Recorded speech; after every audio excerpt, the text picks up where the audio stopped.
Warahmatullahi wabarakatuh. Perkenalkan, nama saya Oktaviana Savitri, NPM 1914051042 dari jurusan Teknologi Hasil Pertanian Universitas Lampung. Di sini saya akan menjelaskan tentang distribusi Poisson dan teorema Bayes. Distribusi Poisson adalah suatu distribusi teoritis yang berhubungan dengan variabel acak diskrit. Seperti halnya dengan distribusi binomial, ada dua kategori yang mungkin timbul pada populasi. Timbulnya tiap kejadian yang mengikuti distribusi Poisson adalah independen, atau setiap kejadian memiliki peluang yang tetap.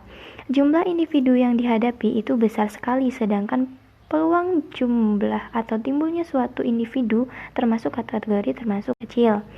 Penerapan distribusi Poisson itu membutuhkan syarat peluang atau probabilitas itu kurang dari 0,05 dan banyaknya amatan itu lebih dari 20. Dengan amatan yang besar dan peluang yang terjadi sangat kecil. Dengan kata lain, distribusi Poisson itu digunakan untuk peristiwa yang jarang terjadi.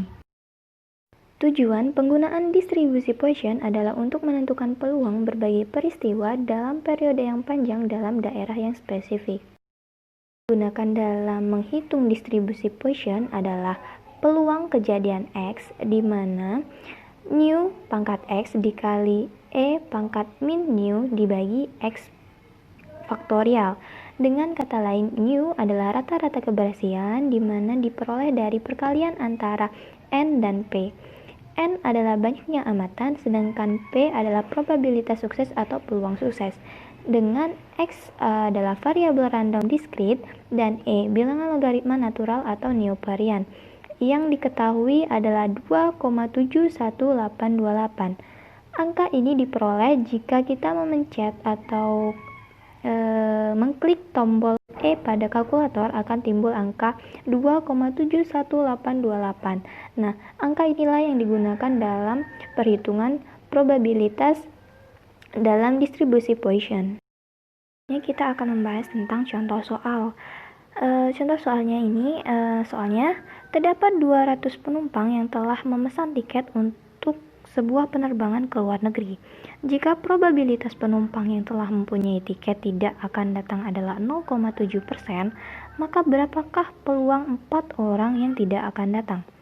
Jadi, penyelesaiannya dalam soal tersebut kita bisa ketahui bahwa N atau banyaknya amatan itu adalah 200 orang dengan P atau probabilitas suksesnya 0,7% atau 0,007, dengan X atau variabel random diskritnya itu 4, dengan nu atau dihasilkan dari N kali P sama dengan 200 dikali 0,07 sama dengan 1,4. Dengan ditanya peluang atau probabilitas 4 orang yang tidak datang sebanyak, jika kita masukkan yang diketahui tadi dalam rumus peluang X sama dengan nu pangkat X dikali E pangkat min nu dibagi X faktorial, itu adalah P X sama dengan 4 sama dengan 1,4 pangkat 4 dikali 2,71828 pangkat min 4 1,4 dibagi 4 faktorial. 4 sama dengan 1,4 pangkat 4 itu menghasilkan 10,54 dikali 2,71828 pangkat min 1,4 itu menghasilkan 0,25, sedangkan 4 faktorial ini maksudnya adalah 4 dikali 3 dikali 2 dikali 1 menghasilkan 24. Jadi PX sama dengan 4 itu sama dengan 10,54 dikali 0,25 per 24. P sama P atau peluang X sama dengan 4 itu sama dengan 0,109, atau jika kita persenkan dibagi 100 menghasilkan 10,9%. Jadi probabilitas 4 orang yang tidak datang sebesar 10,9%. Menjelaskan tentang materi teorema Bayes. Teorema Bayes digunakan untuk menghitung probabilitas terjadinya suatu peristiwa atau kejadian yang dipengaruhi dari hasil peristiwa sebelumnya. Teorema Bayes adalah penyempurna teorema probabilitas yang dibatasi dua buah kejadian bersyarat. Teorema Bayes adalah probabilitas kejadian A terhadap kejadian B sama dengan probabilitas kejadian B terhadap A dikali dengan probabilitas kejadian A dibagi probabilitas kejadian B. Kita akan membahas contoh soal tentang teorema Bayes. Soalnya itu sebuah warung teh menyediakan bahan pokok biasanya membutuhkan koneksi yang banyak agar kebutuhan pelanggan yang dapat terpenuhi. Terdapat dua sumber yang memasok bahan pokok yaitu pihak AP dan pihak BP atau pihak BP ini sebagai backup. Bila pihak AP tidak dapat memenuhi bahan pokok di warung teh, maka secara otomatis pihak BP yang memasoknya. Nah, masalah yang terkadang terjadi adalah miskomunikasi yang terjadi dengan pihak AP maupun pihak BP. Selama 55 tahun terakhir ini diketahui bahwa probabilitas terjadinya miskomunikasi adalah 0,2. Dengan kata lain, peluang warung teh memasuk bahan pokok dari pihak AP adalah 0,8 dan pihak BP adalah 0,2. Peluang terjadinya miskomunikasi pada pihak AP dan pihak BP masing-masing adalah 0,1 dan 0,3. Pertanyaannya, 1. Berapakah peluang terjadinya miskomunikasi secara keseluruhan baik dari pihak AP dan BP? Yang kedua, bila suatu saat terjadi miskomunikasi, maka berapakah probabilitas saat itu yang berasal dari pihak BP? Dengan diketahui dan ditanya pada slide sebelumnya, penyelesaiannya adalah pada pertanyaan 1.